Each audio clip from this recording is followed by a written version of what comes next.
All right, hi everyone, good evening. Yeah, hi Amay, hi Ram, good evening Viransh. All right, so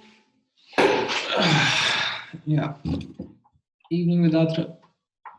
So हम लोगों ने सुबह liquid solution का discussion start कर दिया था एंड उसमें I was just able to give you a brief into the concentration terms and their interconversion and talk about colligative properties in addition with the Van 't Hoff factor, right? And इनके जो simple questions है उसमें तो direct ये formula का application हो जाता है.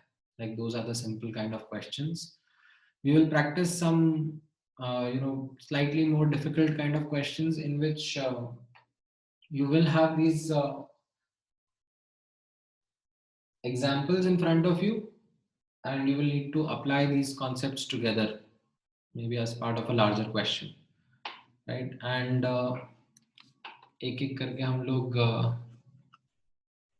देखते हैं. So you guys have requested कि हम लोग कुछ एडवांस वाले क्वेश्चंस भी प्रैक्टिस करेंगे इसके साथ में.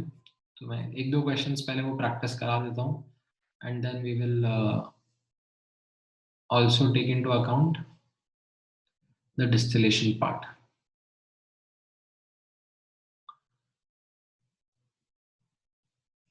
Alright, so इसमें सबसे पहले हम लोग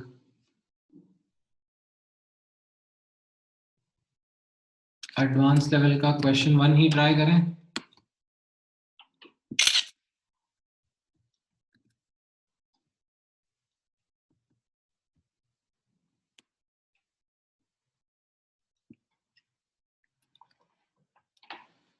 राइट, किस तरीके से अप्रोच करते थे इसमें क्वेश्चंस को.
नहीं नहीं, इतना ज्यादा कैसे होगा आराम.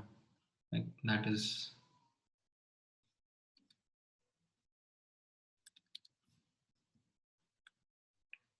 KSP पूछा ना, KSP तो छोटा रहता है. हाँ 10⁻⁻5 के ऑर्डर का रहेगा।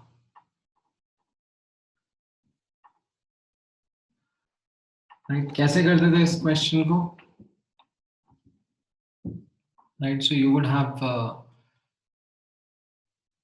फर्स्ट अंडरस्टूड कि ये इनिशियली आपके पास PbNO3 होल ट्वाइस का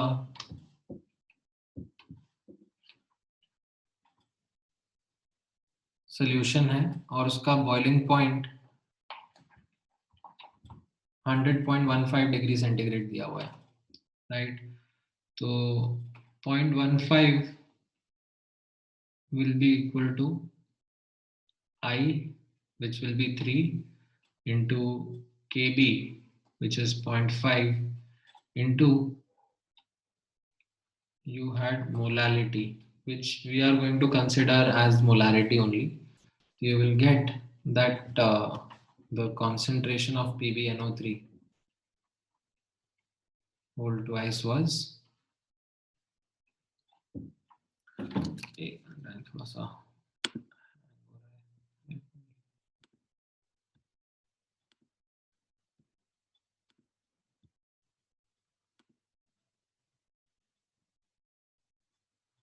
so PbNO3 whole twice का concentration कितना आ रहा है? 0.1 molar, right? And this is a 1 liter solution, right? So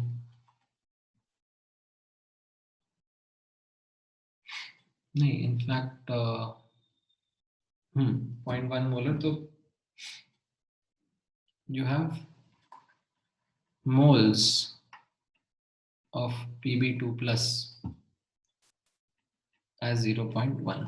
अब इसमें NaCl इंट्रोड्यूस कर रहे हैं, so you have Pb2 plus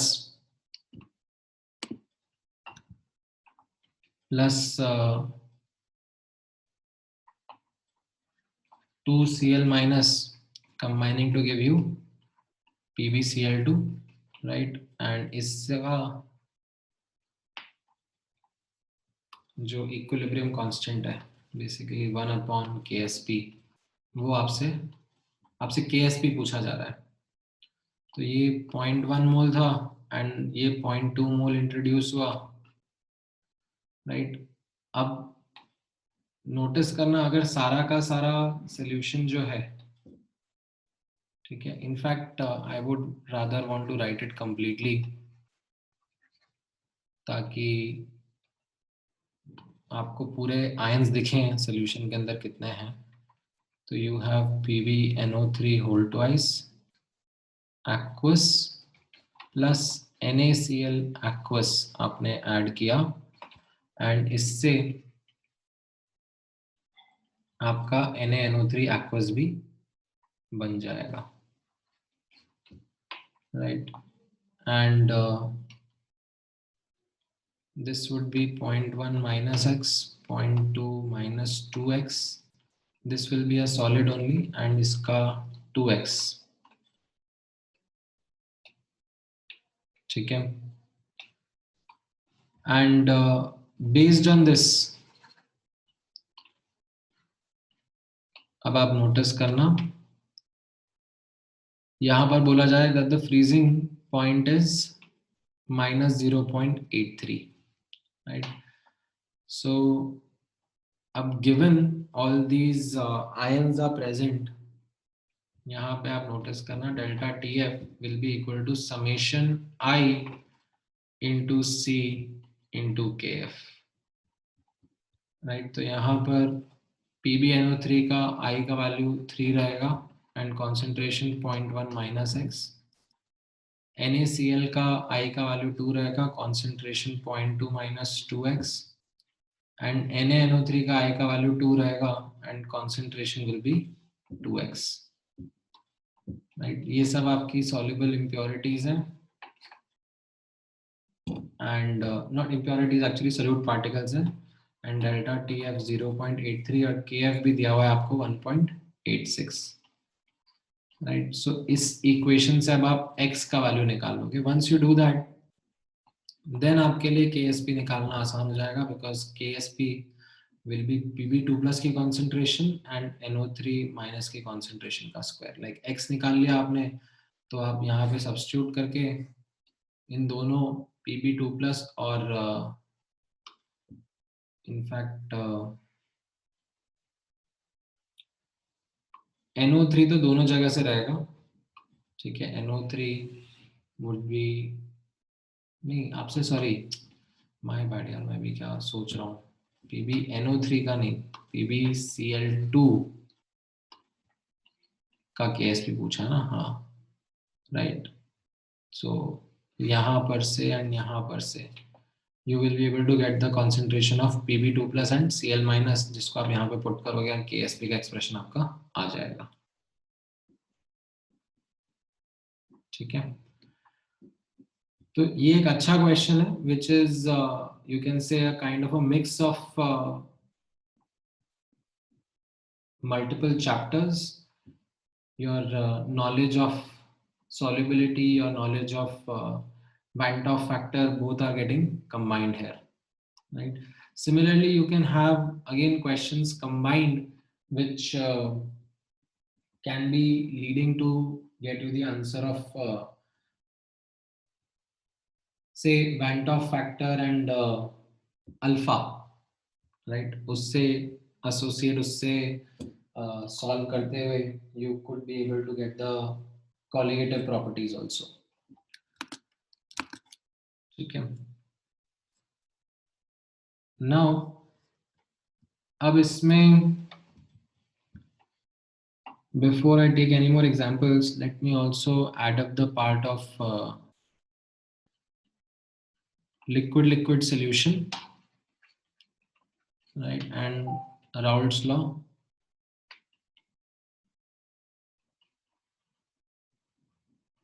Right, so इसमें you remember that what were the type of questions that you used to come across. So out of P0A, right, P0A, P0B, right, these were pure components के vapor pressure. XA, XB, YA, YB and P total, right. तो इसमें जब आप liquid solution, Raoult's law plus Dalton's law भी यहाँ पे एक तरीके से अप्लाई हुआ था, राइट. इनके क्वेश्चंस ऑब्जर्व करते हो तो इसमें out of these variables you will get some data in the question, right. Sometimes you would be given P0 and liquid phase composition, right, ये आपको मिल जाएगा एंड आपको total pressure and vapour phase composition calculate करने के लिए बोल देंगे. और there could be variations to this only, right. You could be like given say vapor phase composition, right. You could be given P0A, P0B and vapor phase composition, and you could be asked to calculate, right, total pressure बता दो and liquid phase composition बता दो. और भी possibilities हैं. You could have been given, right, say total pressure and say liquid phase composition, and then यहाँ से you can calculate the P0A, P0B, and you can also calculate the vapor phase composition. बस इन सब के आपस के relationships आपको याद रहने चाहिए. There are various possibilities that are possible. क्या क्या relationship होते थे इसमें? If you remember, PT was equal to P naught A XA plus P naught B XB, right. जो A का वेपर प्रेशर है that is P naught A XA के बराबर, जो B का वेपर प्रेशर है as a volatile liquid was equal to P naught B XB, right. इन्हीं पे हम लोग डाल्टन्स लॉ भी अप्लाई करते हैं, तो YA कैसा मिलता है, PA upon PT, and YB you get PB upon PT, and यहाँ से ही we get this relationship that 1 upon PT is equal to YA upon P naught A plus YB upon P naught B, right? So given these relationships of a binary solution of two volatile liquids, you will be able to relate all these terms with each other. ठीक है, इनके कुछ कुछ numericals आप लोगों ने practice भी किए हुए हैं, इन विच मतलब बेसिक न्यूमेरिकल्स में जैसे मैंने यहाँ पे आपको बताया, इन चार में से कोई दो मिल जाएंगे और बाकी दो को आपको कंप्यूट करना रहता है, ठीक है। अब sometimes it also happens that yeah, there could be an additional piece of information complicating the questions. हो सकता है कि पिछला वाला जो volatile non volatile वाला solute का part है वो भी यहाँ पर include कर दें और उससे कुछ mix up करके question आपको मिल जाए, ठीक है। एक question try करो यहाँ पे, in which let's say you have a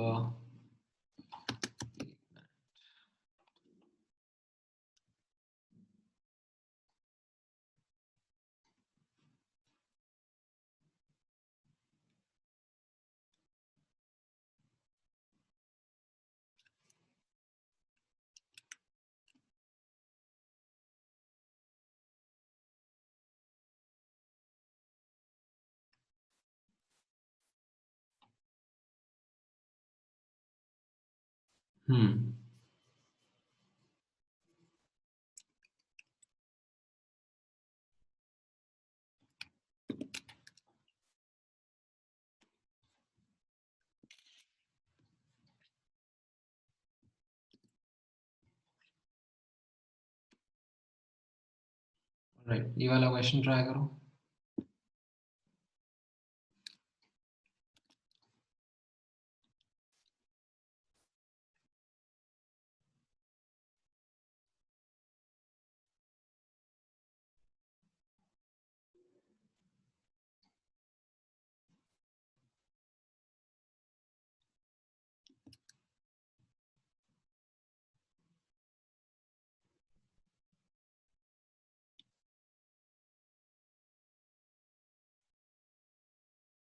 अच्छा, आपके TWT में भी आया था क्या क्वेश्चन? कब था, संडे को ही?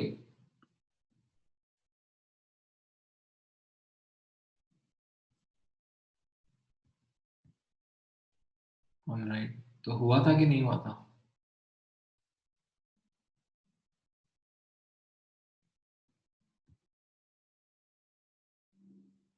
नहीं हुआ है क्वेश्चन, ठीक है। चलो फिर देख लेते हैं कैसे करना होगा। यहाँ पर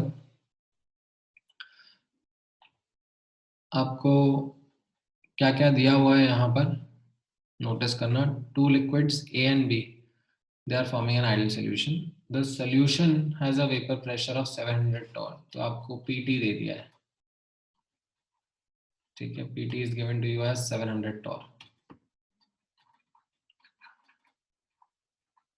फिर बोला जा रहा है it is distilled till 2/3 of the solution is collected as condensate, and उसमें आपको कंपोजिशन दे दिया है ऑफ द कंडेंसेट। कंडेंसेट मतलब क्या होता है, लिक्विड फेज, ठीक है। इतना तो आपको पता ही होगा कि ये सॉरी कंडेंसेट मतलब sorry vapour phase, and residue मतलब जो लिक्विड फेज था, ठीक है। अब यहाँ पर नोटिस करना, आपको पी टोटल दे दिया है और आपको लिक्विड फेज का और वेपर फेज का कॉम्पोजिशन दे दिया है, राइट। तो क्या आप उससे P naught A P not भी निकाल सकते हो, राइट, जैसा मैंने ऊपर बताया आपको।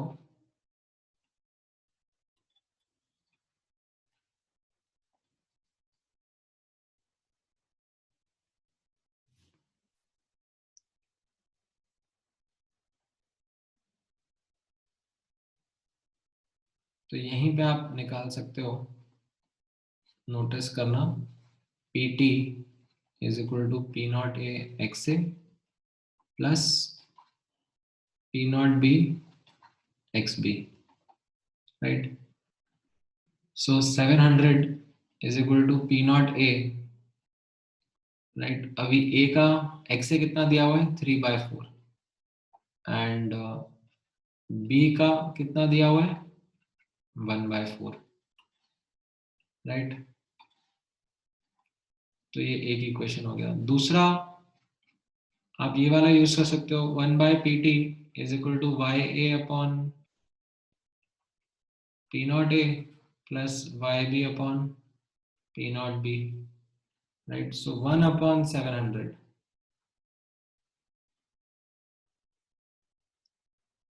राइट। या इनफैक्ट आपको चलो ये वाला भी नहीं यूज करना है, ये थोड़ा सा आपके लिए कॉम्प्लिकेट भी हो जाता है, तो आप जस्ट डाल्टन्स लॉ वाला यूज कर लो। डाल्टन्स लॉ वाला क्या था, that Y A is equal to P A upon P T, right. और पी ए क्या रहेगा, X A into P naught A upon P T, right. तो वाई ए आपको बोला जा रहा है 0.3 है और एक्स ए बोला जा रहा है 0.75 है, right. P naught A upon P T 700 है, राइट। तो यहाँ से आप पी नॉट ए निकाल सकते हो, है कि नहीं।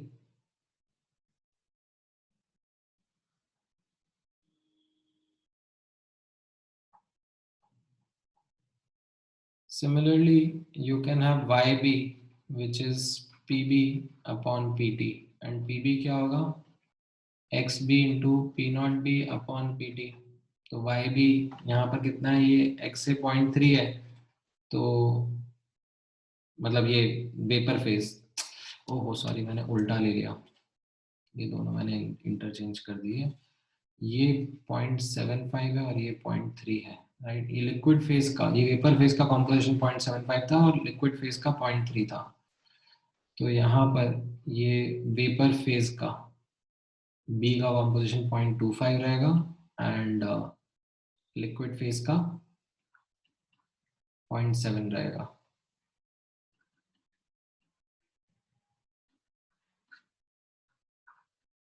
राइट। तो यहाँ से इन दोनों से अभी P naught A P not भी निकाल पा रहे हो, कितना आ रहा है पी नॉट ए,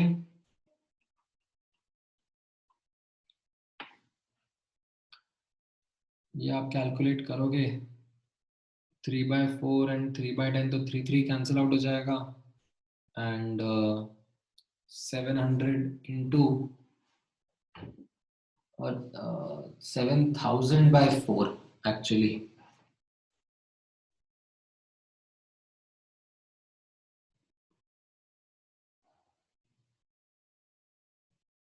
राइट। तो ये 1750 टॉर हो जाएगा, बट ये इससे मैच नहीं कर रहा है, मैंने कहीं कुछ गड़बड़ तो नहीं कर दी।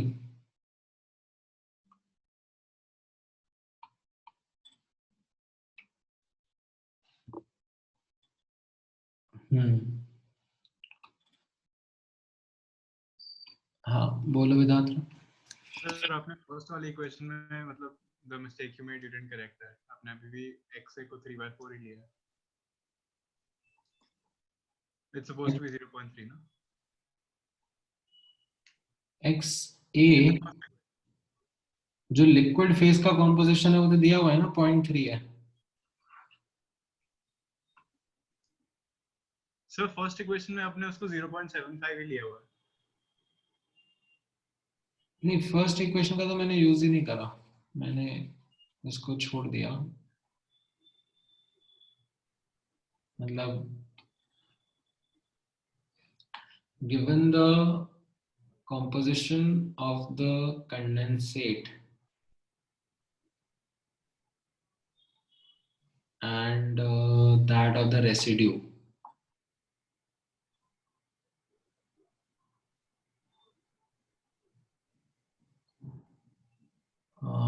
the solution has a vapor pressure of 800. It is distilled till 2/3 and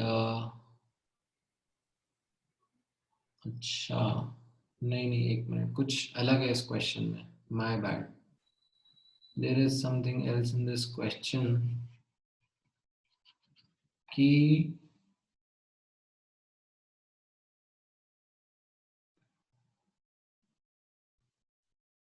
जो कंडेंसेट है उसका कॉम्पोजिशन इतना है, रेसिड्यू का इतना है, and it is saying that the vapour pressure of the residue at the same temperature is this much, and आपसे original composition मांगा जा रहा है, द ओरिजिनल लिक्विड का composition.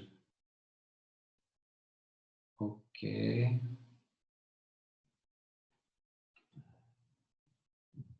then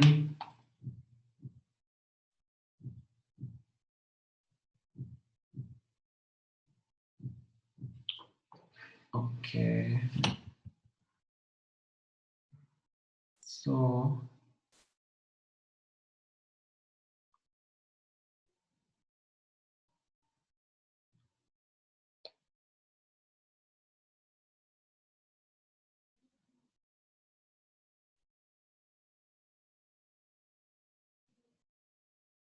two-thirds of the solution,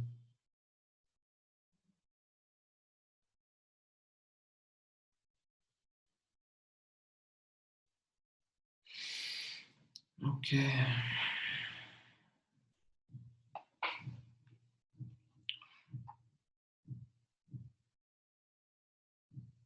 देखो एटलीस्ट ये residue वाला part तो मैं सोच सकता हूँ कि जो रेसिड्यू वाला पार्ट है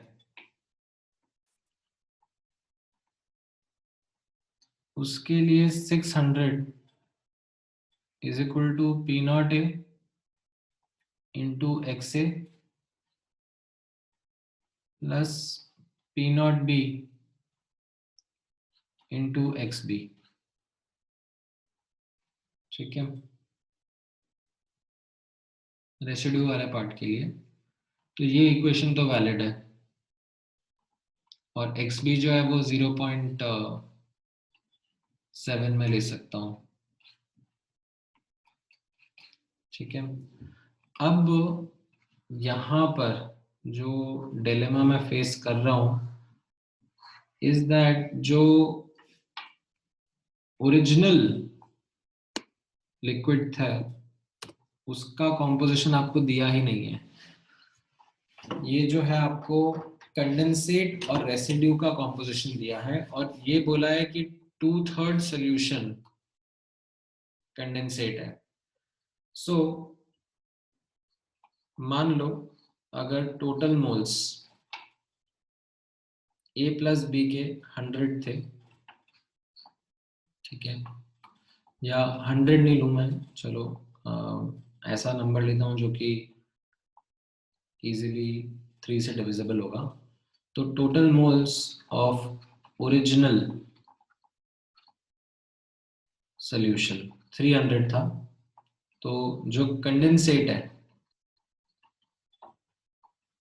राइट वो 2/3 है, तो 200 मोल्स है, एंड इसके अंदर A जो है 0.75 है और B जो है मतलब 0.75 फ्रैक्शन है इसका, यानी कि 150 मोल्स हो गया राइट, और B कितना हो गया 50 मोल्स। एंड जो रेसिड्यू है उसमें बोला जा रहा है दैट ये 100 मोल्स होगा and A and B will be how much? A will be 30 moles and B would be 70 moles.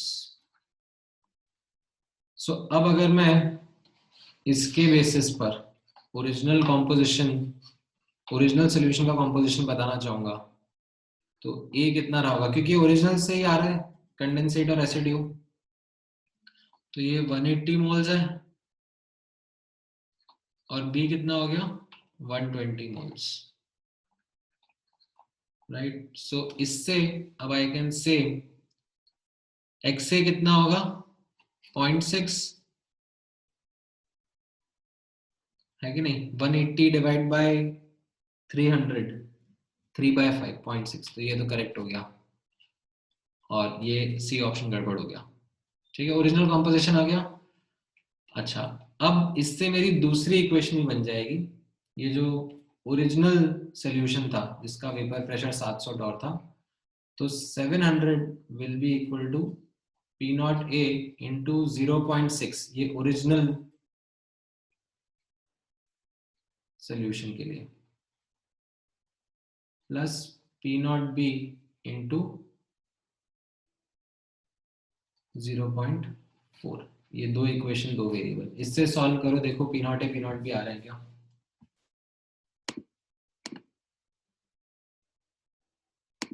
अरे यहां से आया ना, how did I get A का आंसर. ये टोटल मोल्स जो 300 लिए थे हमने स्टार्टिंग से, उसमें समझ में आया कि A और B कितने हैं ओरिजिनल सॉल्यूशन में, तो उसमें आपको समझ में आ गया कॉम्पोजिशन 180 अपॉन 300, ये 300 टोटल मोल्स है ना, तो 180 अपॉन 300 कितना हो गया 0.6, तो ये A का कॉम्पोजिशन आ गया. एंड उसको मैंने यहाँ 700 टॉर्क डेटा पॉइंट से यूज करा, तो उससे मेरा P naught A P naught B will come out to be these values only.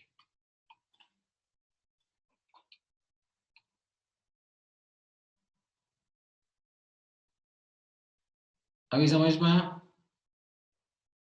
कैसे करना था ये क्वेश्चन. ठीक है, फर्स्ट लुक में तो मुझे भी हल्का ही लगा था, but it is not that हल्का.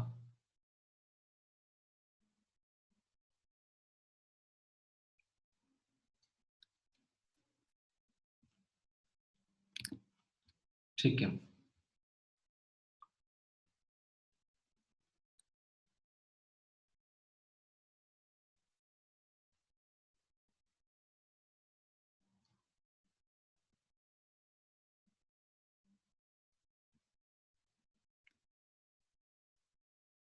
ऑलराइट.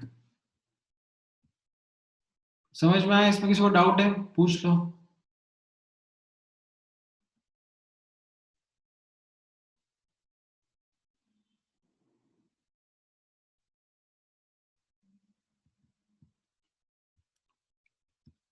ठीक है,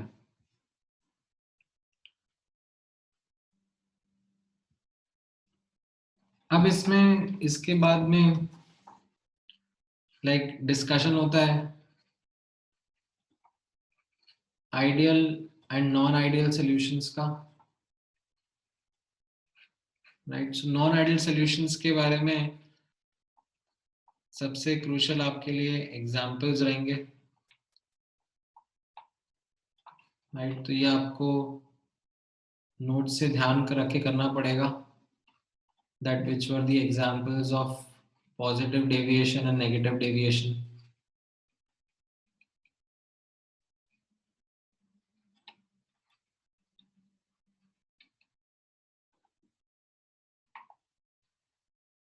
वो examples as such there is no pattern in particular to identify them, but हाँ typically अगर polar non polar का mixing करा है तो positive deviation मिलेगा, but negative deviation के तो आपको ध्यान में रखने पड़ेंगे, especially the ones which I had highlighted in the notes, जो कि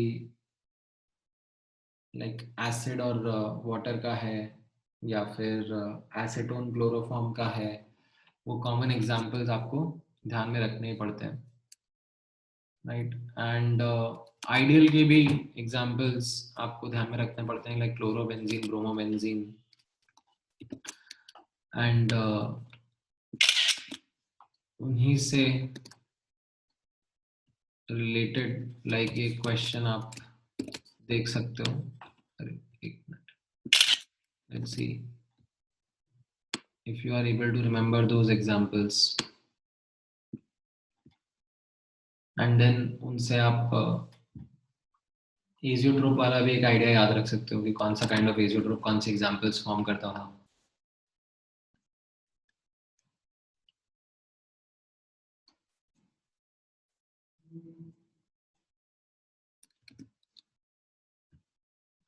देखो नोट्स रेफर करो, कोई दिक्कत नहीं है, बट उसमें से आंसर बताओ that which one will be which and then what could be the answer.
All right. तो एन हेक्सेन एन हेप्टेन ये आपका आइडियल सोल्यूशन बनाता है. क्लोरोबेंजीन ब्रोमोबेंजीन आइडियल सोल्यूशन बनाता है. Acetone chloroform negative deviation show करता है. Ethanol water positive deviation show करता है. राइट, ये आपके दिमाग में रहना चाहिए. अब आप इसके आंसर कर सकते हो, like even only if you remember that which kind of ideal non ideal solution they are. अब अगर आइडियल सॉल्यूशन है तो they can be separated by fractional distillation, right, and they are not going to form azeotrope. तो A का P हो गया and सी का भी पी हो गया. एसीटोन क्लोरोफॉर्म के साथ में क्या हो गया, they can not be separated by fractional distillation and because ये नेगेटिव डेविएशन है तो वेपर प्रेशर कम हो जाएगा. वेपर प्रेशर कम हो जाएगा तो बॉइलिंग पॉइंट क्या होगा, मैक्सिमम हो जाएगा. तो ये आपका Q and R, it will form a maximum boiling azeotrope and it cannot be separated by fractional distillation. वैसे आप पॉजिटिव डेविएशन के बारे में सोचोगे. पॉजिटिव डेविएशन से क्या होता है, वेपर प्रेशर बढ़ जाता है, मैक्सिमम वेपर प्रेशर रहता है. मैक्सिमम वेपर प्रेशर आएगा तो मिनिमम बॉइलिंग पॉइंट रहेगा and again it can not be separated by fractional distillation. तो ये आपका आंसर रहेगा.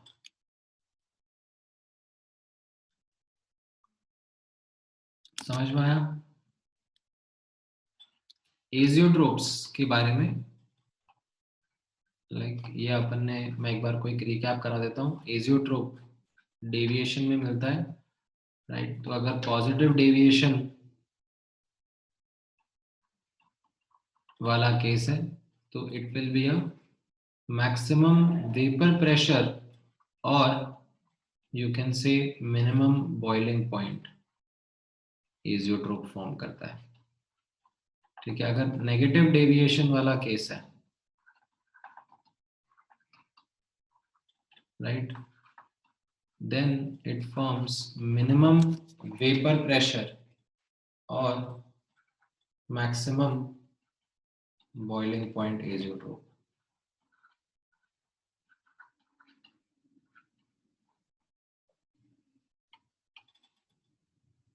ठीक है, why they can't be separated by fractional distillation, right. ये एजियोट्रोप्स में क्या था, एजियोट्रोप्स के साथ में यही था ना, दैट जो लिक्विड फेज कॉम्पोजिशन था एंड वेपर फेज कॉम्पोजिशन है वो सेम आ जाता है एजियोट्रोपिक कॉम्पोजिशन पर, राइट. तो इस एजियोट्रोपिक कॉम्पोजिशन के लिए अब सेपरेशन अचीव नहीं हो पाएगी. ठीक है, क्योंकि आप बॉईल भी करोगे तो जो कॉम्पोजिशन लिक्विड का था वही कॉम्पोजिशन वेपर का आ जाएगा. अदरवाइज जनरली कैसा रहता है, डिस्टिलेट और एसिडो में कॉम्पोजिशन का अंतर होता है ना, that is what is helping in distillation. यहाँ पर विद दीज टू, लाइक जहाँ पर एजियोट्रोप फॉर्म हो जाएगा वहाँ पर लिक्विड वेपर कॉम्पोजिशन सेम रहेगा, they will not be separated. ठीक है, एक दो क्वेश्चन और कर लेते हैं quickly, just to recap some concepts in the chapter. इस वाले क्वेश्चन का आंसर दो.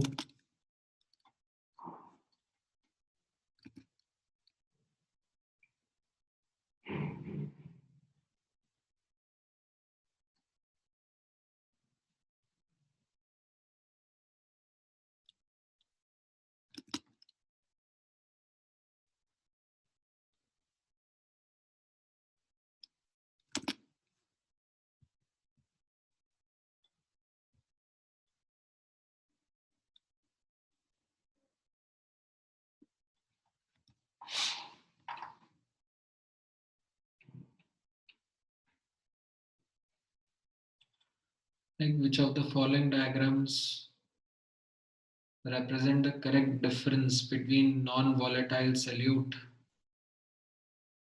present in an ideal solution? Right, तो प्योर सॉल्वेंट के कंपैरिजन में सॉल्यूशन की एंट्रोपी ज्यादा होती है और सॉल्यूशन की एंट्रोपी के कंपैरिजन में वेपर की एंट्रोपी ज्यादा रहती है. तो ये तो करेक्ट है.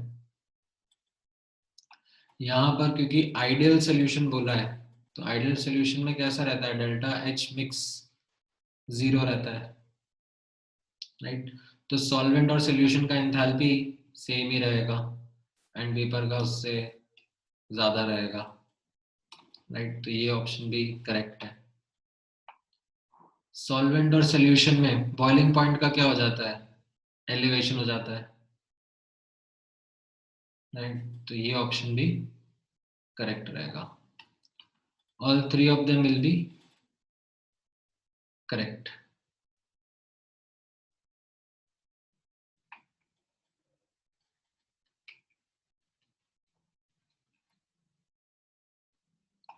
रिकैप हुआ ये थर्मोडायनामिक्स वाले पार्ट का.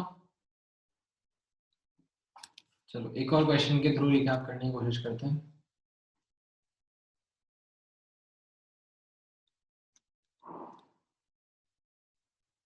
ये नॉन वॉलेटाइल इसलिए है ना क्योंकि वेपर फेज में सिर्फ सॉल्वेंट ही प्रेजेंट होगा, दैट्स व्हाई.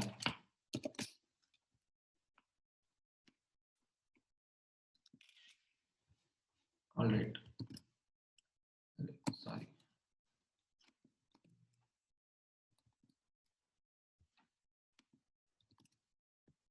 चलो ये वाले क्वेश्चन को आंसर करो.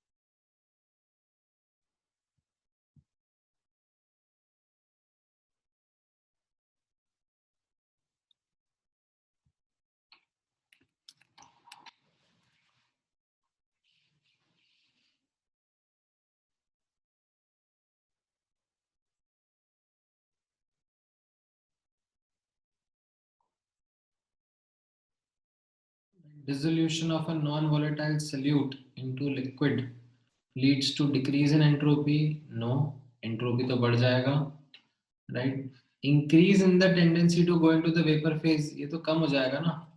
Vapor pressure जो होता है तो decrease हो जाता है, तो डिक्रीज इन टेंडेंसी हो जाएगा to go into the vapour phase. अच्छा, अब यहां पर देखना फ्रीजिंग पॉइंट कम हो रहा है, फ्रीजिंग पॉइंट कम हो रहा है, इसका मतलब टेंडेंसी टू फ्रीज बढ़ गया ना, लोअर टेम्परेचर पे भी लिक्विड फ्रीज हो जाएगा, तो increase in the tendency of the liquid to freeze will be the correct answer. ठीक है, ऐसा नहीं कि जस्ट फ्रीजिंग पॉइंट कम हो गया है तो there is a decrease in the tendency of the liquid to freeze, in fact it is an increase in the tendency.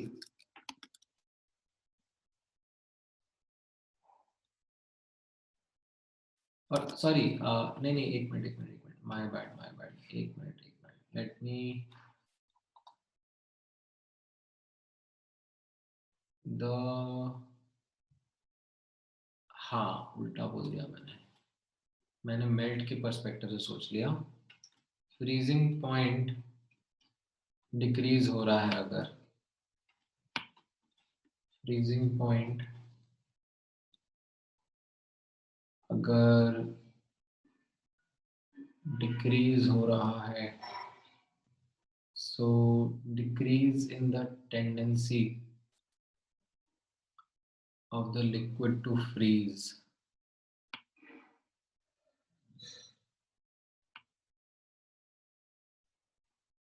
हाँ, फ्रीजिंग पॉइंट कम हो रहा है, so what it is saying is that we require even lower temperature to freeze the liquid,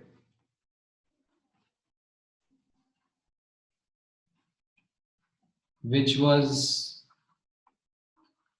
freezing earlier at a higher temperature।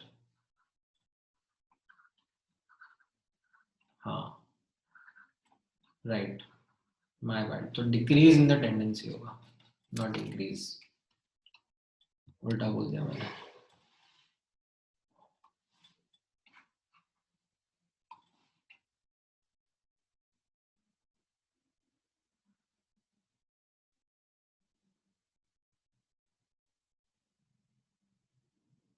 ठीक है,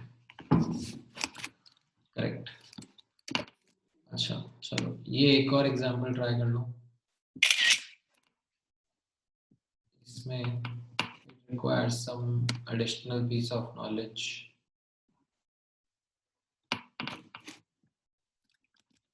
You can connect the dots।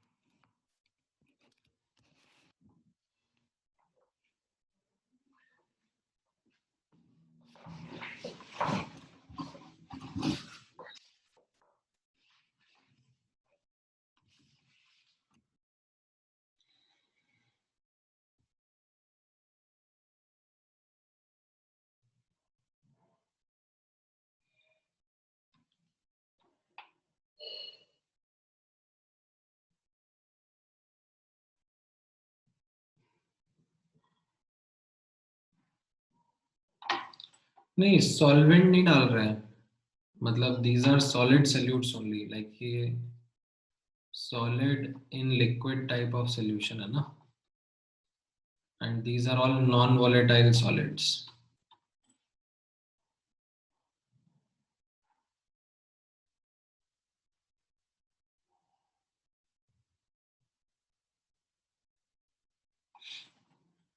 तो अब इसमें कैसा होता है, ये जो आप increasing amount of solid HgI2 डालते हो,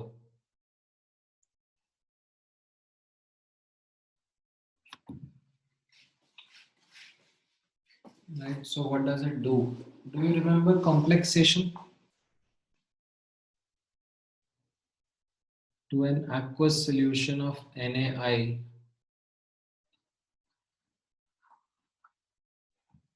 Like यहाँ पर कॉम्प्लेक्सेशन का रिएक्शन होगा ना, that is something which is the hidden information.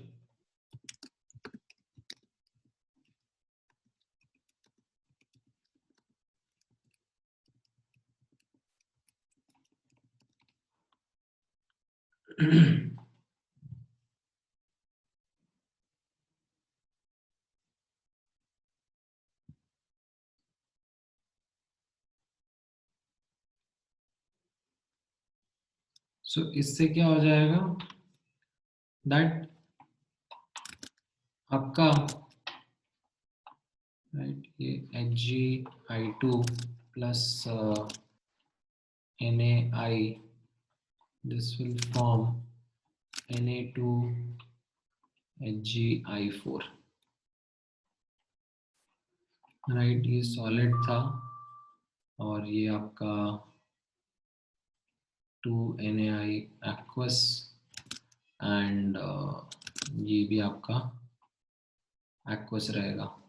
तो यू कैन सी दैट यहाँ पर आउट ऑफ इसका वेंट ऑफ फैक्टर भी 2 है, इसका वेंट ऑफ फैक्टर कितना रहेगा 3, लाइक इसमें ये 2Na प्लस और HgI के कॉम्प्लेक्स आन रहेंगे, बट इसका कोफिशिएंट देखो आप यहाँ पर 2 है और इसका कोफिशिएंट 1 है.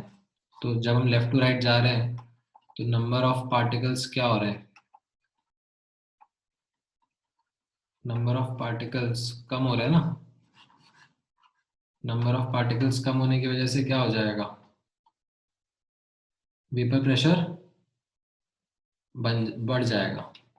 लाइक नंबर ऑफ पार्टिकल्स कम हो रहे हैं तो वेपर प्रेशर बढ़ जाएगा एंड देन कांस्टेंट वैल्यू हो जाएगा. तो ये आपका डी ऑप्शन रहेगा. इसको तो आपको अकाउंट में लेना ही नहीं है सल्यूट, क्योंकि ये तो सॉलिड रहेगा. लाइक सल्यूट उसी को कहते हैं जो कि डिसॉल्व हो जाए. तो यहाँ पर like for you can say 4 ions, you are only getting 3 ions.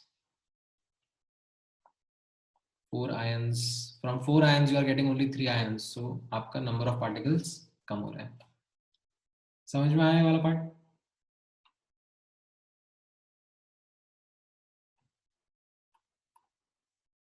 ठीक है.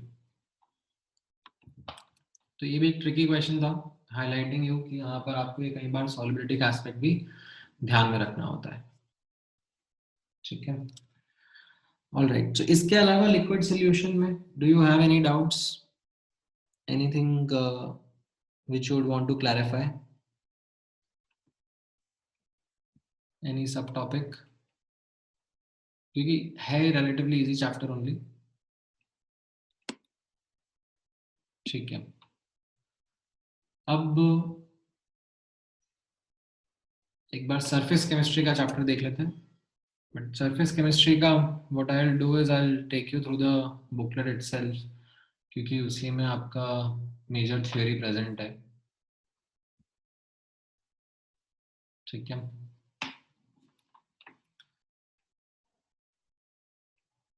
हाँ, कौन सा सम कह रहे थे हमें तुम? There was some question that you are talking about.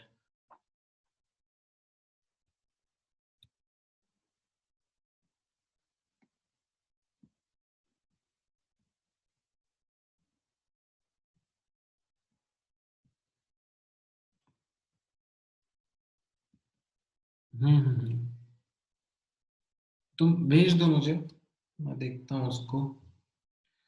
So anyways quickly एक बार अब सरफेस केमिस्ट्री का भी आप लोग रिकैप देख लो. एंड सरफेस केमिस्ट्री में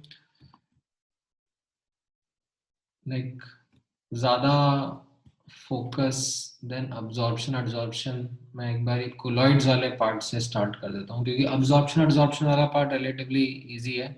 इसमें आप प्लीज़ एनसीईआरटी अच्छे से पढ़ना. ठीक है. एनसीईआरटी के जो एग्जाम्पल्स एंड ऑल रहेंगे उसका आप ध्यान रखना. ठीक है. जैसे मैं ये साथ में पैरेलल में एनसीईआरटी भी ओपन कर देता हूँ.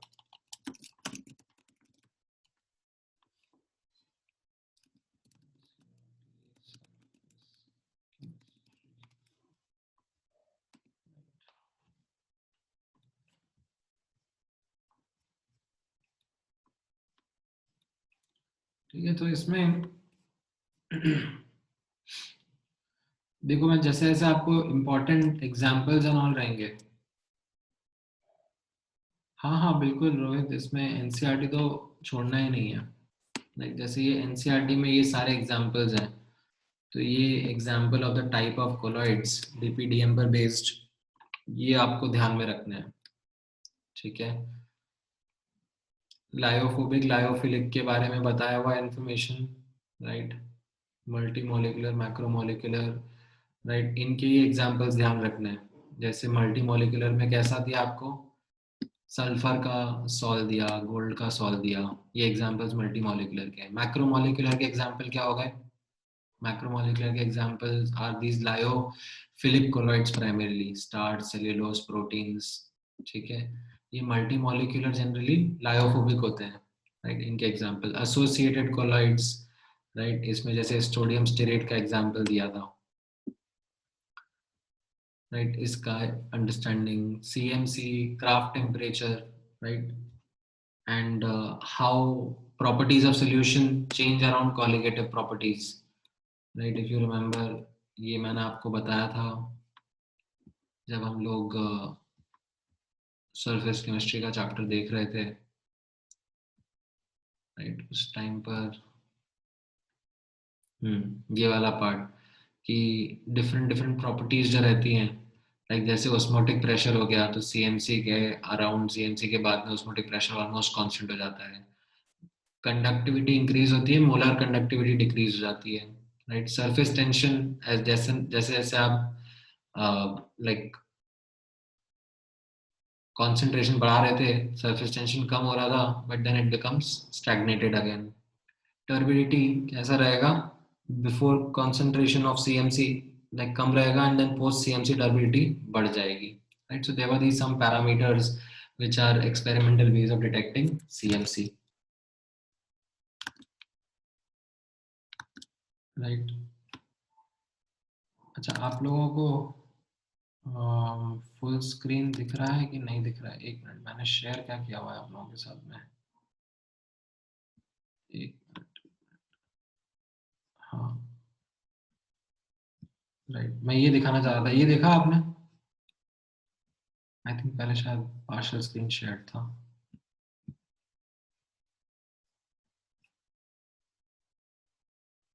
अच्छा, पहले दिख रहा था कि? ओके, ठीक है, देन सो ठीक है, इसमें बेसिकली जो सीएमसी डिटेक्ट करने के तरीके होते हैं, राइट, ऑस्मोटिक मतलब before CMC and after CMC there are these drastic changes in the properties that come. ठीक है, जैसे ऑस्मोटिक प्रेशर ऑलमोस्ट कांस्टेंट हो जाएगा, कंडक्टिविटी ऐसे बढ़ जाती है, मोलर कंडक्टिविटी गिर जाती है, सरफेस टेंशन गिर रही होती है फिर स्टैग्नेट हो जाती है, ऑस्मोटिक प्रेशर बढ़ रहा होता है फिर स्टैग्नेट हो जाता है, टर्बिडिटी सीएमसी के पहले काफी कम रहती है बट सीएमसी के बाद में टर्बिडिटी बढ़ने लग जाती है। So there are these experimental ways with which CMC increases. Then यहाँ पर अब आप देखोगे, अच्छा आप लोगों का अगर सरफेस केमिस्ट्री नहीं हुआ है तो मतलब अभी इस टाइम पर तो खैर डिटेल में जा पाना इम्पॉसिबल होगा, but may be when there is this session, I think with one of the batches I have a session of surface chemistry this week. Wednesday को सुबह 7:30 बजे आप लोग वो वाला सेशन ज्वाइन कर सकते हो इफ यू वुड वांट। हाँ मतलब रिकॉर्डेड लेक्चर्स भी हैं, मतलब if you would want to go through those recorded lectures also, they are also there. दोनों में से कोई सा भी आप रेफर कर सकते हो। हाँ, एज आई वाज हाईलाइटिंग और focusing on the examples bit, क्योंकि एग्जांपल्स थोड़े क्रूशियल रहते हैं इस चैप्टर में, राइट, तो ये क्लेंजिंग एक्शन ऑफ सोप्स रहता है। देन ये लायोफिलिक कोलॉइड्स या सॉरी लायोफोबिक कोलॉइड्स की प्रिपरेशन के जो एग्जांपल्स रहेंगे, इनको आप एक बार गो थ्रू करना। सी एनसीईआरटी से what I would want you to is remember that these examples are important। ठीक है, इसमें बर्डिगार्क मेथड में जनरली जो मेटल्स के सॉल्व रहते हैं, गोल्ड, प्लैटिनम, सिल्वर, कॉपर, इनके सॉल्व बनाए जाते हैं। ठीक है,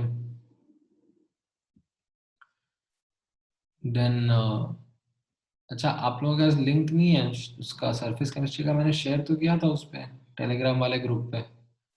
टेलीग्राम वाले ग्रुप पे ऊपर थोड़ा स्क्रॉल करके देखो, आपको मिलेगा, मतलब like you can check out the links, है उसमें डेफिनेटली।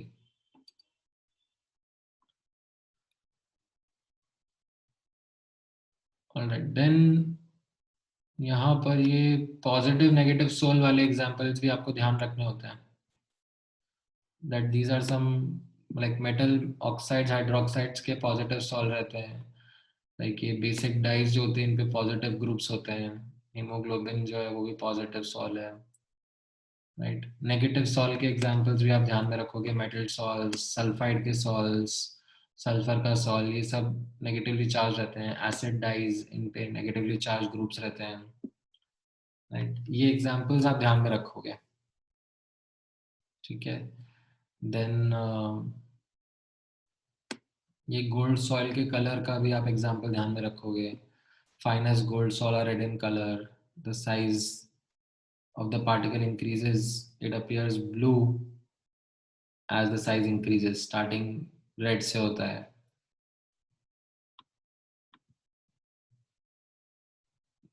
ठीक है, देन खैर ये चार्ज वाला तो कॉन्सेप्ट आपने देखा ही था।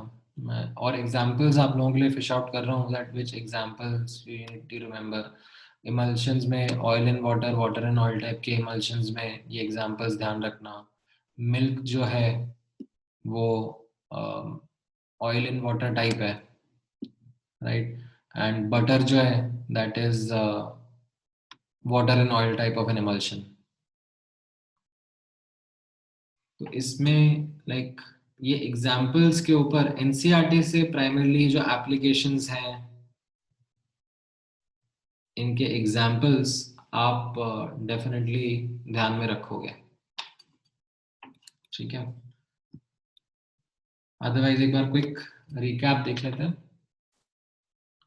राइट, सो कोलॉइडल स्टेट के ऊपर फोकस करते हैं। सबसे पहले कोलॉइड्स क्या होते हैं उनके बारे में आप लोगों को बताया जाता है, that it is based on the size of the particle that colloids are talked about।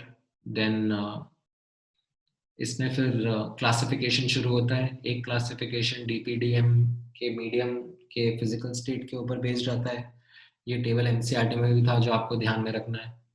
ठीक है, जनरली हम लोग यहाँ पर वाटर ही मीडियम यूज कर रहे हैं, तो वी आर प्राइमरी डिस्कसिंग हाइड्रोसॉल्स और एक्वासॉल्स only। Then there is another classification of lyophobic and lyophilic colloids, which was based on the interaction between solute and solvent, or I should say DP and DVM के बीच का interaction जो है उसके ऊपर based है। Lyophilic में कैसा होता था? DP and DM have a greater interaction between them, whereas in lyophobic the interaction there is no affinity between DP and DM, right? And इनके ये differences आपको ध्यान में रखने रहते हैं। Again, lyophilic colloids are primarily the organic colloids, तो इसमें ये वाले examples जो हैं ये आप ध्यान में रखोगे lyophilic के अंदर। Lyophobic colloids were generally inorganic colloids, तो इसमें जो भी वो केमिकल मेथड से प्रिपेयर किए हुए colloids हैं, सल्फाइड सॉल या हाइड्रोक्साइड के सॉल्ट्स, वो सब लायोफोबिक कैटेगरी में आते हैं। Lyophobic are generally less stable, right, इनमें इनकी stability is because of those charged layers. Lyophilic में the stability is due to the hydration, जो एक लेयर्स ऑफ वाटर मॉलिक्यूल्स बनता है around the colloidal particles, right. Then another classification was based on multimolecular, macromolecular, इसके भी examples आप ध्यान में रखोगे, राइट। एंड इसमें ये एसोसिएटेड कोलॉइड्स के बारे में आपका जैसे मैं बताया था, CMC और क्राफ्ट टेम्परेचर के बारे में नॉलेज आपको रहनी चाहिए। मेथड्स ऑफ प्रिपरेशन में देयर वर दीज एनसीईआरटी में आप फोकस कर लेना, वो कॉमन मेथड्स थे प्रिपरेशन के, उनसे ज़्यादा डिप्थ में आने की यहाँ पे ज़रूरत नहीं है। बर्डिंग आर्क मेथड और सम केमिकल मेथड्स आप देख सकते हो। Peptization is like chemical methods का ही एक्सटेंशन है कि केमिकल मेथड से रिएक्शन कराया, उसका जो प्रेसिपिटेट बना उसको हम लोग विगरसली शेक करेंगे to bring it down to colloidal sized particles, and then those particles absorb ions around them which makes them stable, right? Properties of ये purification वगैरह ज़्यादा important properties of colloidal solutions है, जिसमें आप लोगों ने like optical properties का discussion किया था, in which Tyndall effect and visibility, right? ये दो important optical properties थी, इनका discussion था कि Tyndall effect का underlying criteria क्या क्या है। एक तो उसका लाइक पार्टिकल का साइज इतना छोटा नहीं होना चाहिए कि लाइट इंटरेक्ट ना कर पाए। पार्टिकल का size should be significant enough to scatter the light, and secondly there should be a significant refractive index का difference between DP and DM, ताकि लायोफोबिक कोलॉइड्स अच्छा टिंडल इफेक्ट दिखा पाते हैं, बिकॉज उनके डीपी डीएम के बीच में एक डिफरेंस होता है रिफ्रैक्टिव इंडेक्स का, whereas lyophilic में that difference is not there, and that's why the Tyndall effect is weaker in lyophilic colloids. Then visibility का पार्ट एक ध्यान रखना, इसमें कलर के बारे में जो मैंने आपको गोल्ड सॉल्व का एग्जांपल दिखाया था, बताया था एनसीईआरटी वाला। ब्राउनियन मूवमेंट के बारे में भी आप लोगों ने नोट्स में पढ़ा था, that it is directly proportional to temperature, inversely proportional to the viscosity of the medium, right, and you can say inversely proportional to the size of the particle also. बड़ा साइज का particle होता है तो lesser Brownian movement रहता है।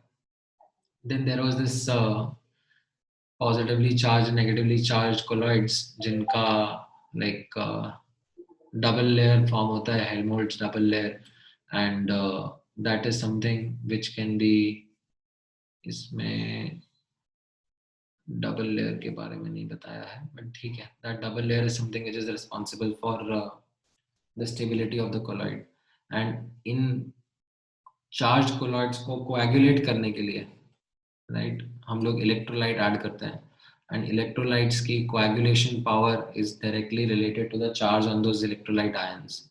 अगर हमें negatively charged colloid को electrolyze करना है तो we would want cation in the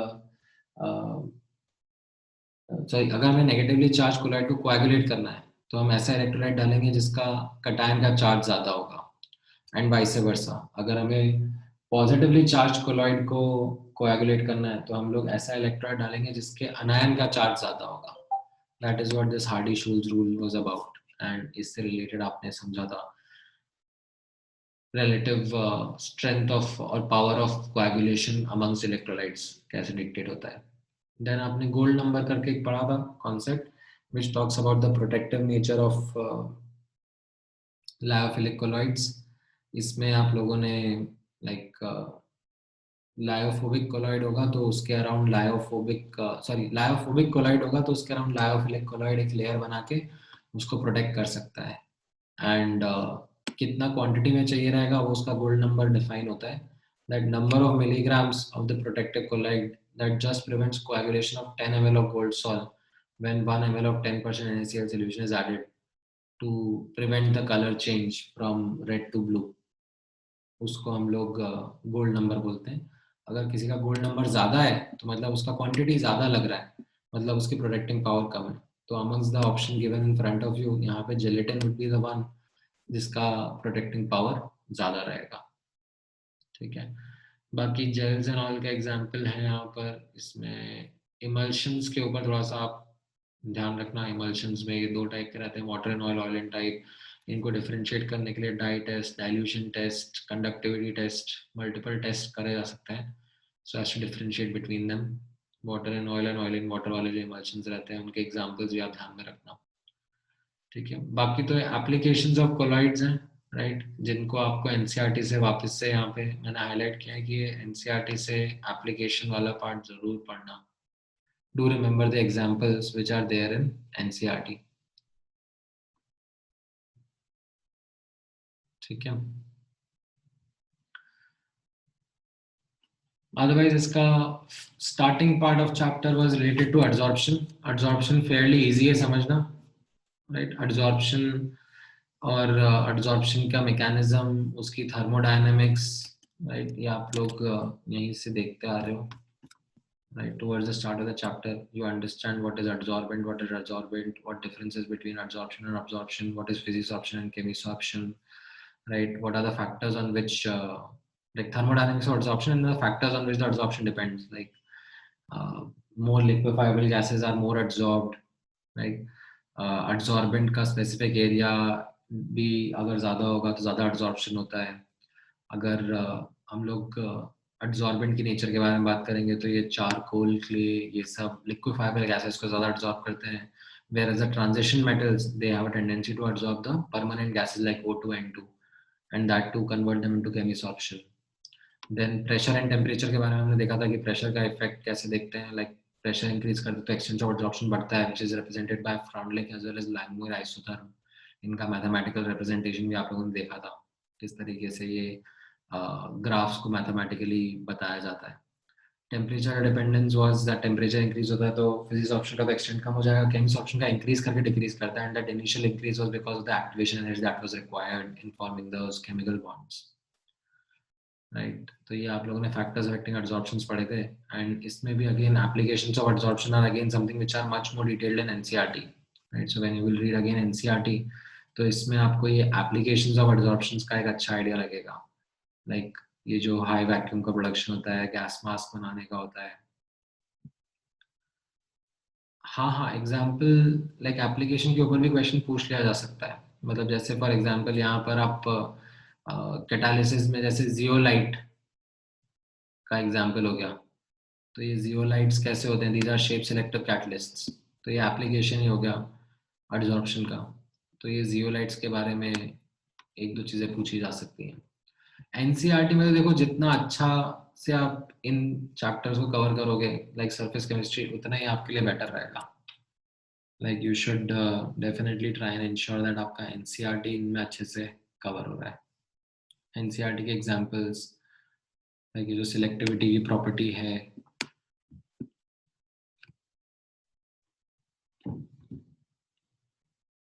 right, ये जो होमोजेनियस हेट्रोजेनियस कैटालिसिस के एग्जांपल्स हैं,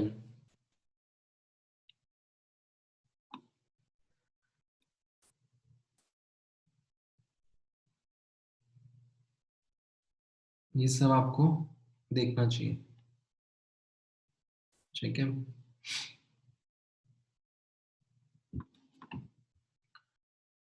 ऑलराइट.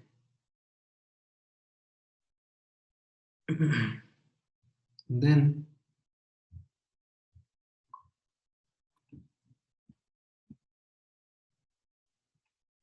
हाँ, नहीं बुकलेट का तो आप देखो जो नोट्स मैंने बताए हैं, इनफैक्ट बुकलेट की ही theory as well as NCERT की थ्योरी, इन दोनों को आप अगर अच्छे से पढ़ लोगे और जो ये एनसीईआरटी के एग्जाम्पलर क्वेश्चंस हैं उनको भी आप वर्क कर लोगे तो भी आपके लिए लाइक ये चैप्टर काफी रिलेटिवली आसान हो जाएगा.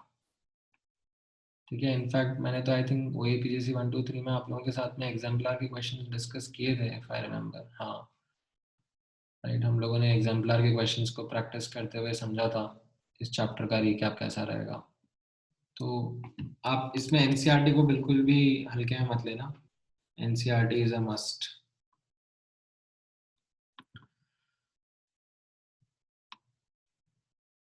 ठीक है. Then you had these adsorption theory of catalysis, ये तो खैर मैंने आपको बता ही दिया था कैसा था. एंड ये एंजाइम कैटालिसिस वाला पार्ट फिर भी आप स्किप कर सकते हो. लाइक एंजाइम कैटालिसिस वाला part is more relevant from biology perspective, more relevant for students preparing for NEET examination. You don't need to get much into this enzyme wala and try to rectify these enzymes. That's okay. Lock in की model, but ये examples जैसे इनमें ये जो processes थे, इनके जो catalyst हैं like Haber's process, Ostwald process, contact process, इन सब के एग्जांपल्स आपको डेफिनेटली ध्यान में रहने चाहिए. ठीक है. All right. देन एक बार इसमें like do you have any conceptual doubts which you are not able to comprehend? जब हम लोग सरफेस केमिस्ट्री का चैप्टर देख रहे थे तो आप पूछ सकते हो. I will try to address those because इसमें मोस्टली थियोरी प्रेजेंट है. एंड आप जितना अच्छे से एनसीईआरटी के एग्जांपल्स ध्यान में रखते हुए रिवीजन करोगे उतना बेटर आपके लिए रहेगा. ठीक है. देन न्यूक्लियर केमिस्ट्री वाला जो पार्ट था,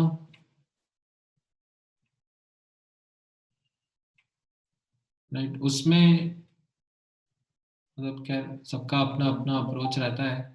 आई generally started with radioactivity वाला part when I take up nuclear chemistry. तो उसमें पहले radioactivity as a concept समझते हैं that there is a spontaneous decay that happens, and with respect to that we try and understand that there are certain atoms, there are certain isotopes which have an unstable nucleus and they tend to emit certain radioactive particles. And this radioactivity is something which is spontaneous. It is not controlled by pressure temperature conditions. Even if a substance is in elemental form or in part of some compound, it doesn't matter. If it has an unstable nucleus, then it is going to be radioactive in nature. It is going to emit certain radioactive particles only. And what are these kind of radioactive emissions? तो उसमें आप लोगों ने alpha beta gamma emissions के बारे में पढ़ा होगा, as well as positron emission and key capture. Right, तो वो क्या रहते हैं, उनको रिप्रेजेंट कैसे करा जाता है, लिखा कैसे जाता है, इन अल्फा बीटा गामा पार्टिकल्स की प्रॉपर्टीज क्या होती हैं, ये सब आप इस टेबल के थ्रू अच्छे से समझते हो. ठीक है. And this is then something which helps you to understand radioactivity leads to what kind of change in the nucleus. उससे आपका atomic number and mass number कैसे change होता है. So this kind of talks about this group displacement law, that alpha beta decay से like how are the atomic number and mass number are going to change. And then based on this you can also do a calculation of how many alpha or beta particles would be emitted in a particular chain of emissions, right? जो ये disintegration series होती है, कहाँ गई, हाँ, 4n 4n+1 4n+2 and 4n+3, that parent nucleus से final nuclear जाने में कितने अल्फा कितने बीटा एमिट होंगे, उसका कैलकुलेशन आपको इसी से आ जाएगा. You will be conserving mass number and atomic number. Then इसके काइनेटिक्स वाला पार्ट रेडियो एक्टिविटी का काफ़ी इंपॉर्टेंट रहता है. हाउएवर केमिकल काइनेटिक्स का फर्स्ट ऑर्डर अगर आपने पढ़ा हुआ है तो the only additional piece of knowledge that you would require here is the units वाला पार्ट, राइट. वो यहाँ पर रहता है. बस ये यूनिट्स का इंटर कन्वर्जन आपको ध्यान में रहना चाहिए, बाकी तो पूरा सिंपल ही है. First law of radioactivity as in first law kinetics, ये फर्स्ट ऑर्डर काइनेटिक्स ये फॉलो करता है. तो इसमें जो हाफ लाइफ का कॉन्सेप्ट है, जो एवरेज लाइफ का कॉन्सेप्ट है, वो सब सेम है जो आपने फर्स्ट ऑर्डर में पढ़ा होता है. इसमें जो इंटीग्रेटेड रेट लॉ होता है that is also something same. ln n naught by nt is equal to lambda t. Just lambda is used as a decay constant instead of k as a rate constant. तो ये radio activity वाला part आप लोगों का रहता है. इसमें मैं एक दो एग्जांपल्स आप लोगों के साथ में डिस्कस करता हूँ so as to help you remember.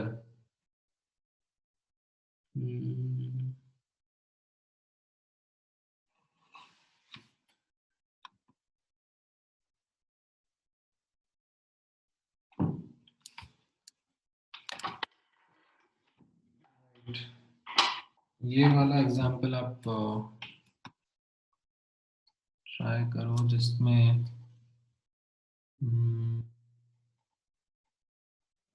this formation of lead also.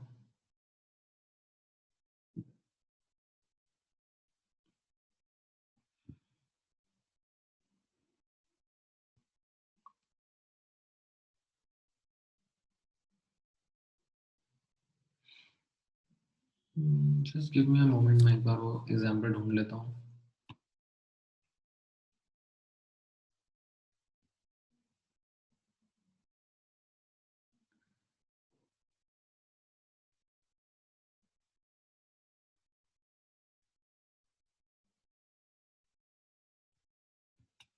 ठीक है, चलो ये वाला क्वेश्चन आप ट्राई करो.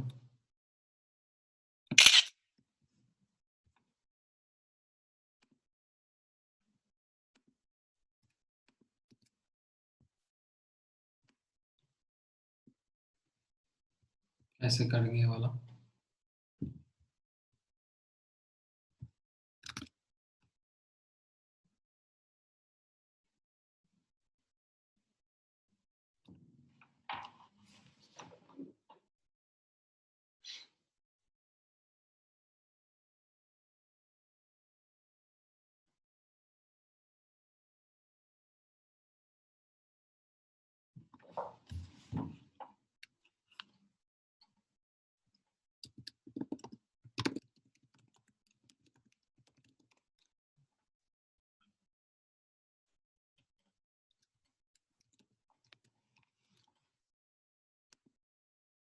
मैं आप लोगों के साथ में कुछ पास्ट ईयर जे एडवांस के क्वेश्चन डिस्कस कर लेता हूँ न्यूक्लियर केमिस्ट्री के, तो आपको एक फेयर आइडिया लग जाएगा that these are relatively easy to work with questions only.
आया आप लोगों को?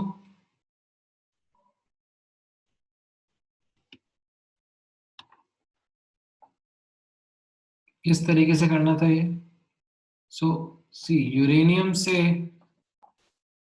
लेड निकल रहा है 23892 एंड Pb206 से ये 82, राइट? अब नोटिस करना,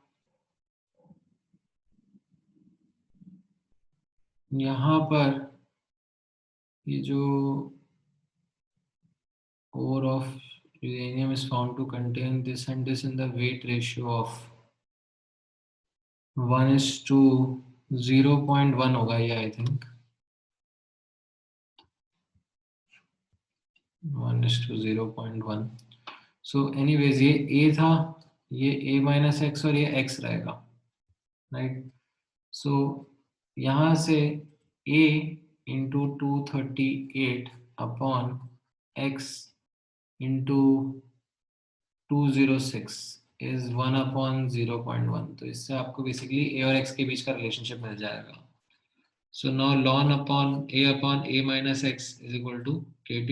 इसको आप यहाँ पे सब्स्टिट्यूट करोगे, आपको ये K के बारे में पता है, that it is ln 2/4.5 into 10⁻⁹ into t। And यहाँ से A और x के टर्म्स में सब्स्टिट्यूट करोगे तो आपको t मिल जाएगा, एज ऑफ द ओर।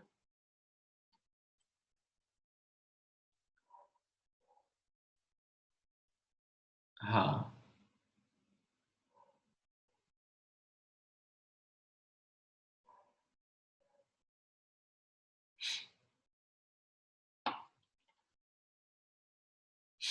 ओ अच्छा, फुल स्क्रीन शेयर था क्या?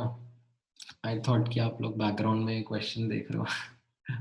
ठीक है, चलो कोई नहीं।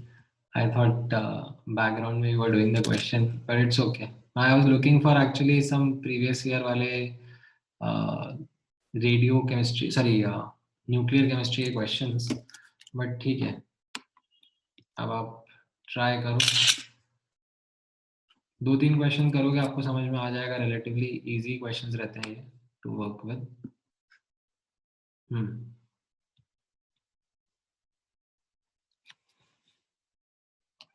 ये वाला क्वेश्चन ट्राई करो।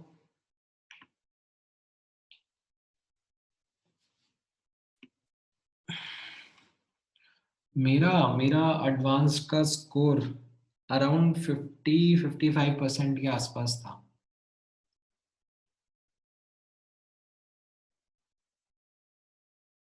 And it was kind of well distributed between all the three: physics, chemistry and maths.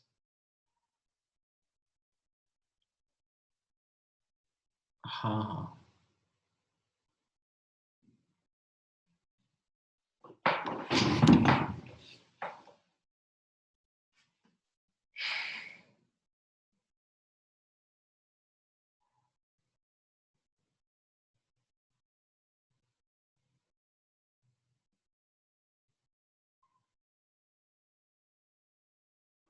ठीक है, ये वाले क्वेश्चन का आंसर दो फटाफट।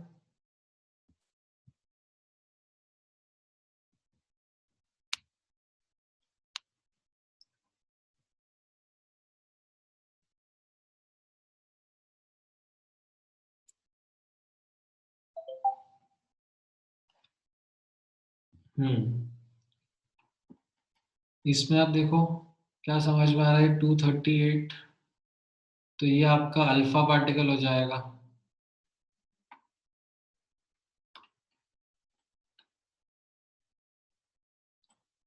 देन यहाँ पर आप नोटिस करोगे ये बीटा पार्टिकल हो जाएगा।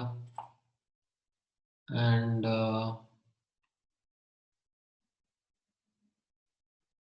देन इसके बारे में थोड़ा सा मुश्किल लग रहा है, बट यहाँ पर देखो मास नंबर तो सिर्फ अल्फा पार्टिकल से ही चेंज होता है, तो 234 से 230 मतलब ये अल्फा पार्टिकल ही होगा। तो अगर ये अल्फा पार्टिकल है तो इसका एटॉमिक नंबर इससे 2 ज़्यादा होगा, दैट इज 92। एंड यहाँ पर ये एक और, फिर इससे आपको समझ में आएगा कि बीटा पार्टिकल ही एमिट हो रहा होगा, क्योंकि ये मास नंबर सेम रह रहा है, एटॉमिक नंबर 1 से बढ़ रहा है। तो x1 will deflect towards negatively charged plate, ये करेक्ट है। x2 is beta particle, correct है। x3 is gamma ray, नहीं। And z is an isotope of uranium, ये भी सही है। तो A B D करेक्ट, ये आपका आंसर रहेगा। हाँ, x3 will be beta particle only। Alright, ये इस साल ही पूछा हुआ क्वेश्चन है, ट्राई करो।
आया कुछ आंसर?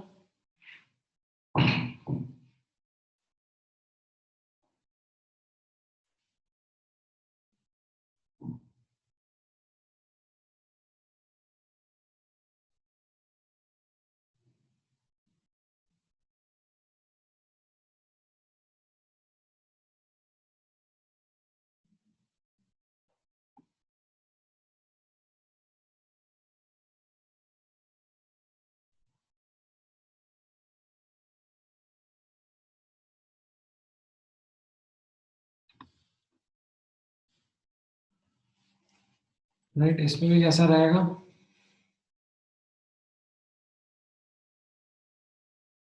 इतना इनिशियल यूरेनियम था,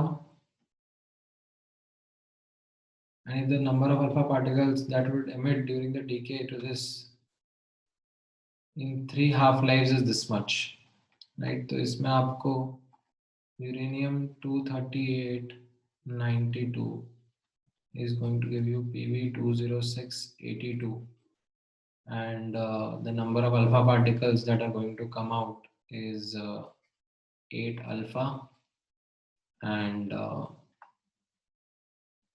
6 beta, right?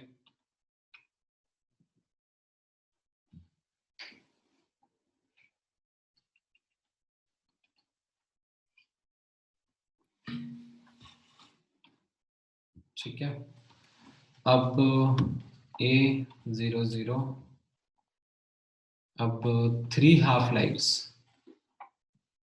अगर निकाल दिया इसने, तो 3 हाफ लाइव्स मतलब A माइनस, बेसिकली ये A/8 हो जाएगा, और A/8 होने के लिए it must be A-7 times A/8, तो यानी कि 7 टाइम्स A/8 कंज्यूम हो रहा है, तो 7 A/8 प्रोड्यूस हो रहा है, और ये 8 टाइम्स 7a/8 है और ये 6 टाइम्स 7a/8 प्रोड्यूस हो रहा है, right. This is time 0 and this is time equal to 3 half lives, right? So this much uranium was there and the number of alpha particles is 7a, right? And this is given to you as z into 10 raised to the power of 18, right? So 7 into कितना particle था ये? It was 68 into 10 raised to the power of -6 grams divided by 238. ये इसका मास रहेगा, into mass divided by atomic weight, ये moles हो जाएगा into Na, right? So 7 into 68 into 10 raised to the power of -6 into 6 into 10 raised to the power of 23 upon 238 is equal to z into 10 raised to the power of 18. तो ये कैसे compensate होगा? ये 18 है, से 5 बचेगा, 5 में से ये एक 1/10 हट जाएगा, तो 7 into 6.8 upon 238. कुछ तो गड़बड़ हो गया क्या?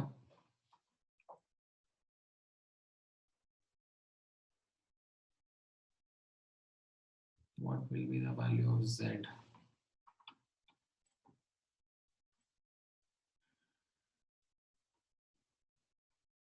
-38 -6 is 32. 32/4 is 8. तो 8 अल्फा पार्टिकल्स आएंगे एंड 8 into 2 16 और 10 का अंतर चाहिए, तो 6 बीटा पार्टिकल्स भी एमिट होंगे. तो ये तो ठीक है, 8 अल्फा 6 बीटा, इसमें थोड़ा गड़बड़ है.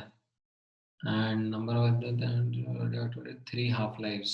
सो 3 हाफ लाइव्स मतलब ये a से a/2 a/4 और फिर a/8 हो जाएगा, यानी कि 7a/8 कंज्यूम होगा, तो 8 times 7a and a a rock contain this much of uranium, 68 into 10 की power -6 upon 238. करेक्ट तो जा रहा है. 6. अच्छा मैं एक 6 भी भूल गया, सॉरी, माय बैड, ये 6 यहाँ पे भूल गया. तो ये कितना बन रहा है? 7 into 6 into 6.8 divided by 238, 1.2 आ रहा है ये लगभग. अब ये क्वेश्चन कौन सा टाइप में है? ये क्वेश्चन 2 डेसिमल प्लेस टाइप में है, इंटीजर नहीं है, तो 2 डेसिमल प्लेस में रिपोर्ट करना था.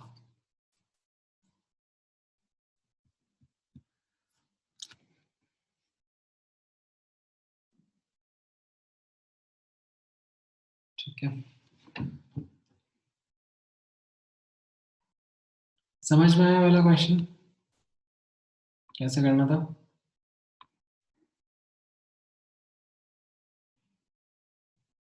ऑल राइट, ठीक है. और कुछ डाउट है आप लोगों का? Anything else you would want to discuss and clarify?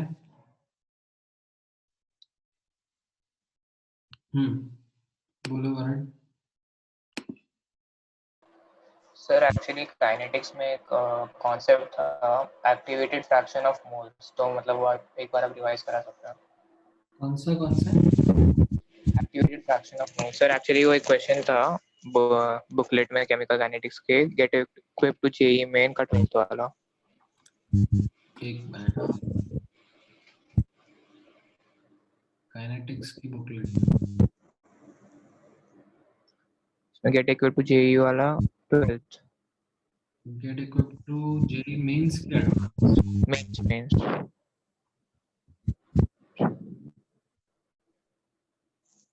Gate equip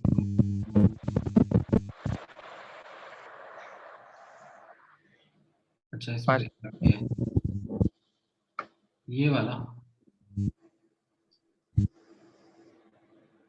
नहीं सर, ये वाला नहीं, get equip to JEE mains के साथ, आईआईटी जेई नहीं। मतलब विंडो टू मेन, ये वाला।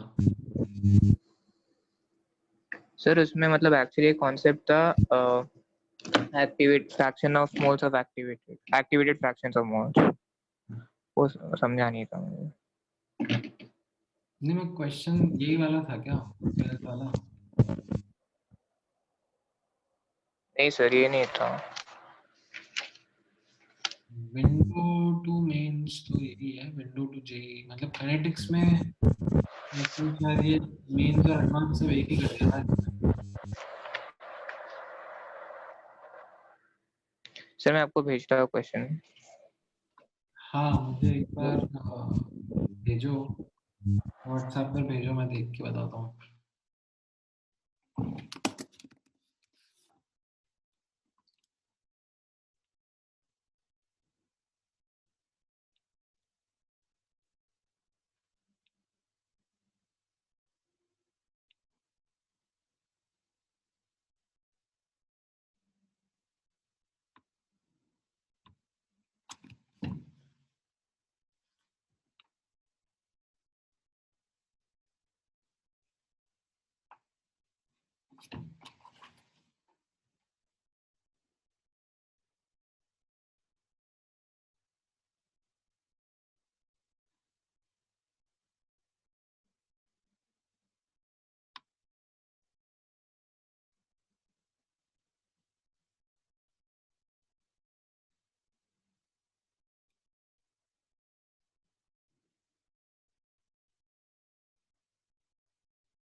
हाँ तो इनिशियल इसमें हमें देखो ना, ए कॉन्सेंट्रेशन था तो फर्स्ट हाफ लाइफ के बाद A/2 हो जाएगा, सेकेंड हाफ लाइफ के बाद A/4 हो जाएगा, थर्ड हाफ लाइफ के बाद A/8 हो जाएगा, राइट? तो कंज्यूम कितना हुआ? 7 A/8 कंज्यूम होगा तभी तो A/8 बचेगा। तो 7 A/8 अगर कंज्यूम हुआ है, मतलब यहाँ पे अगर x कंज्यूम होता है तो फिर ये x प्रोड्यूस, ये 8x और ये 6x प्रोड्यूस हो जाता है ना। बस वही लॉजिक लगाया।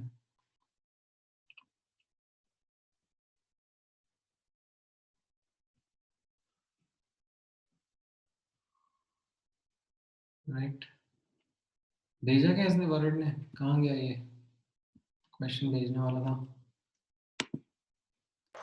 सर वही क्वेश्चन, सॉरी वो आईआईटी जेई का ही था, गेट इक्विप का।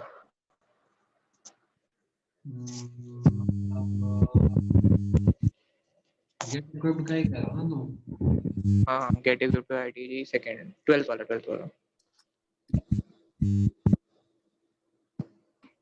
एक ये भी वाला क्वेश्चन था ना।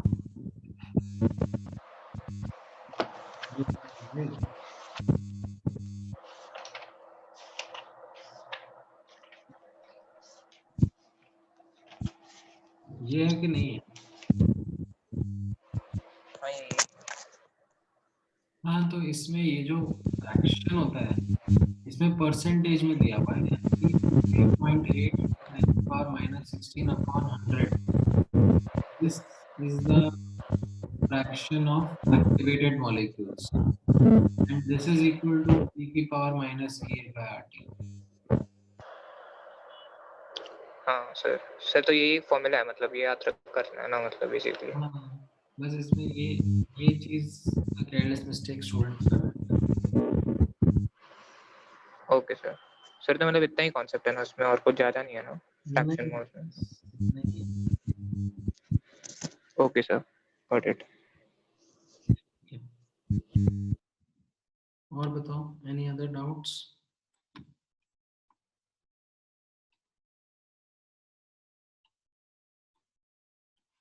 ठीक है, ऑलराइट। सो फिर अब थर्सडे वाले सेशन में आप लोग इसके असाइनमेंट दोनों C4 C5 के असाइनमेंट लेके आओ। थर्सडे हम लोग फिर पूरा डिस्कशन रखते हैं, और any other conceptual doubts that you might have. ठीक है, चलो then, take care, good night.